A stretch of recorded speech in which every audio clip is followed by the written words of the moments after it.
Chapter 20.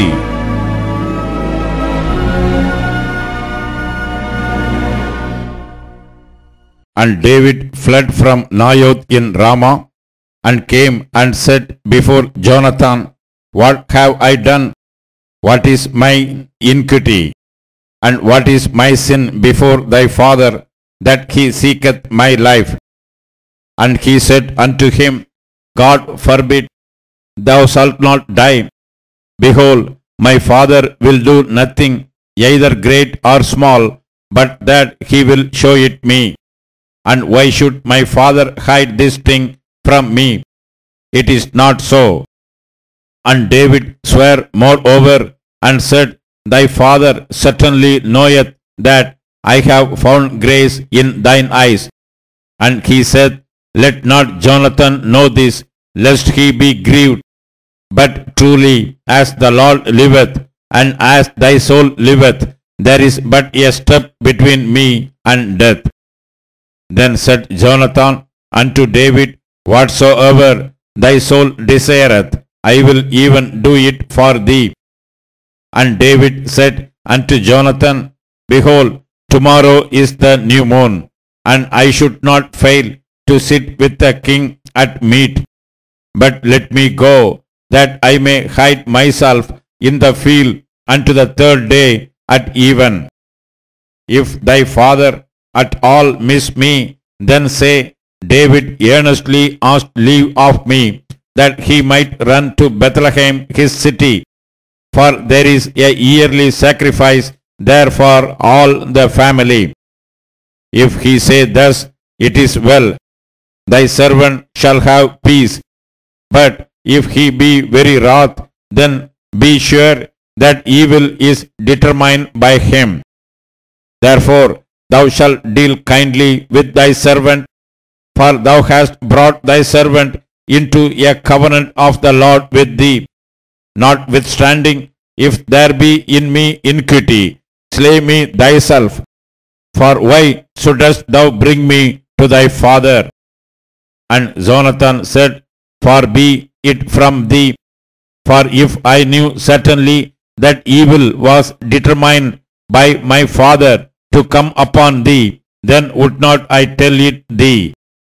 Then said David to Jonathan, Who shall tell me? Or what if thy father answer thee roughly? And Jonathan said unto David, Come, and let us go out into the field. And they went out both of them into the field. And Jonathan said unto David, O Lord God of Israel, when I have sounded my father about tomorrow any time, or the third day, or behold, if there be good toward David, and I then send not unto thee, and show it thee. The Lord do so, and much more to Jonathan. But if it please my father to do thee evil, then I will show it thee, and send thee away, that thou mayest go in peace, and the Lord be with thee, as he hath been with my father. And thou shalt not only while yet I live show me the kindness of the Lord, that I die not. But also thou shalt not cut off thy kindness from my house forever. No, not when the Lord hath cut off the enemies of David, every one from the face of the earth. So Jonathan made a covenant with the house of David, saying, Let the Lord even require it at the hand of David's enemies. And Jonathan caused David to swear again, because he loved him, for he loved him as he loved his own soul. Then Jonathan said to David, Tomorrow is the new moon, and thou shalt be missed, because thy seat will be empty. And when thou hast stayed 3 days, then thou shalt go down quickly, and come to the place where thou didst hide thyself when the business was in hand, and shalt remain by the stone Ezel. And I will shoot 3 arrows on the side thereof, as though I shot at a mark. And behold, I will send a lad, saying, Go, find out the arrows. If I expressly say unto the lad, Behold, the arrows are on this side of thee, take them, then come thou, for there is peace to thee, and no hurt, as the Lord liveth. But if I say thus unto the young man, Behold, the arrows are beyond thee, go thy way, for the Lord hath sent thee away. And as touching the matter which thou and I have spoken of, behold, the Lord be between thee and me forever. So David hid himself in the field, and when the new moon was come, the king sat him down to eat meat. And the king sat upon his seat as at other times, even upon a seat by the wall. And Jonathan arose, and Abner sat by Saul's side, and David's place was empty. Nevertheless, Saul spake not anything that day, for he thought something hath befallen him. He is not clean. Surely he is not clean.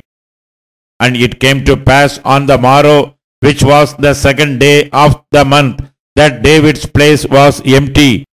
And Saul said unto Jonathan his son, Wherefore cometh not the son of Jesse to meat, neither yesterday nor today?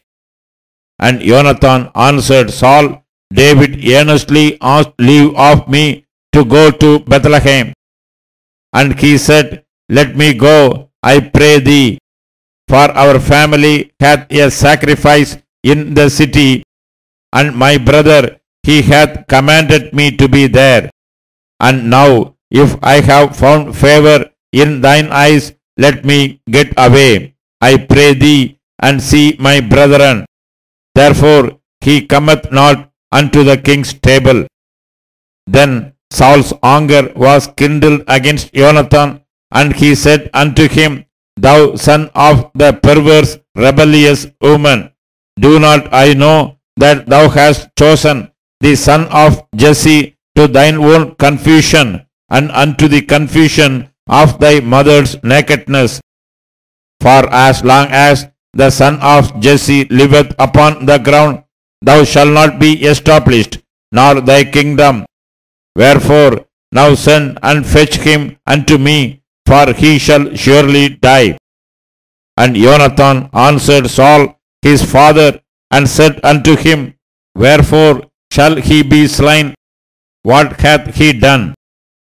And Saul cast a javelin at him to smite him, whereby Jonathan knew that it was determined of his father to slay David. So Jonathan arose from the table in fierce anger, and did eat no meat the second day of the month, for he was grieved for David, because his father had done him shame. And it came to pass in the morning that Jonathan went out into the field at the time appointed with David, and a little lad with him.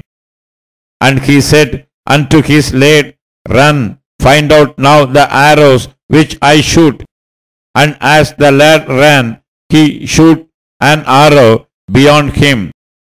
And when the lad was come to the place of the arrow which Jonathan had shot, Jonathan cried after the lad, and said, Is not the arrow beyond thee?